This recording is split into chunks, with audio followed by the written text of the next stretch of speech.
Rifle club ഒരു ആഷിഖ് കപൂർ ചിത്രം. പടം കണ്ടു കേട്ടോ. ആ പടത്തിന്റെ പേരില്ലേ റൈഫിൾ ക്ലബ്ബ്, അതിനോട് 100% നീതി പുലർത്തുന്ന ഒരു സിനിമ. ഫുള്ള് വെടിവെപ്പ്, അടിപൊളി സാധനം കേട്ടോ. നിങ്ങൾ സിനിമ കാണുന്നത് ഒരുപാട് താത്വിക അവലോകനങ്ങൾ ലൂടെ വിലയിരുത്തി അതിലെ നല്ല വശങ്ങൾ എടുത്ത് നമ്മുടെ ജീവിതത്തിൽ പകർത്തി നന്നാവാൻ ശ്രമിക്കാതെ സിനിമയെ സിനിമയായിട്ട് കണ്ട് ജസ്റ്റ് ഒരു എൻജോയ്മെന്റ്, അതിന്റെ ഒരു സസ്പെൻസ് അല്ലെങ്കിൽ അതിന്റെ കഥ, അതൊക്കെ ഒന്ന് ജസ്റ്റ് ഒന്ന് എൻജോയ് ചെയ്യാൻ വേണ്ടി മാത്രം സിനിമ കാണുന്ന ആളുകളാണ് എങ്കിൽ ഇത് നിങ്ങൾക്ക് ഉറപ്പായിട്ടും ഇഷ്ടപ്പെടും. അമ്മാതിരി പടം, മൊത്തം വെടിവെപ്പും മൊത്തം പുകയൊക്കെ അടിപൊളി സാധനം കേട്ടോ.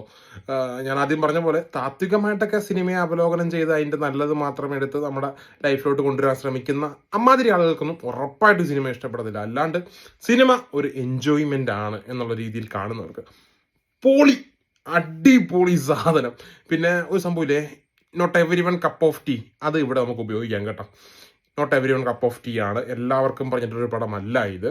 പക്ഷെ അമ്മാതിരി ആ ഒരു ചായയെ ഇഷ്ടപ്പെടുന്ന, ആ ചായയുടെ ഒരു രുചിയെ ഇഷ്ടപ്പെടുന്ന ആളുകൾക്ക് ഈ പടം, ആ ജോണറിലുള്ള പടങ്ങൾ ഇഷ്ടപ്പെടുന്ന ആളുകൾക്ക് ഈ പടം നല്ല രീതിയിൽ വർക്ക് ചെയ്യും. ഉയ്യോ, എൻ്റെ ബാക്ക്ഗ്രൗണ്ട് സ്കോറൊക്കെയാണ് പൊള്ളി ഐറ്റം കേട്ടോ. നിങ്ങളൊന്ന് പോയി കണ്ടു നോക്ക്. നിങ്ങൾക്ക് സിനിമ എൻജോയ് ചെയ്യണം എന്നുള്ളവർ പോയി ഒന്ന് കണ്ടു നോക്ക്. ഇത് OTT-ലൊന്നും വർക്കാവില്ല കേട്ടോ, അത്ര വർക്കാവില്ല. ആ തിയേറ്ററിൻ്റെ ഒരു എഫക്റ്റ് ഒക്കെ കിട്ടിക്കഴിഞ്ഞാൽ ഈ പടത്തിൻ്റെ ഒരു ഫീല് കിട്ടത്തുള്ളൂ. അതുകൊണ്ട് നിങ്ങൾ തീർച്ചയായിട്ടും തിയേറ്ററിൽ പോയി ഒന്ന് വാച്ച് ചെയ്ത് നോക്ക്. 2 മണിക്കൂർ അടുത്തേ ഉള്ളൂ പടം, പക്ഷേ സാധനം കിടു ഐറ്റം.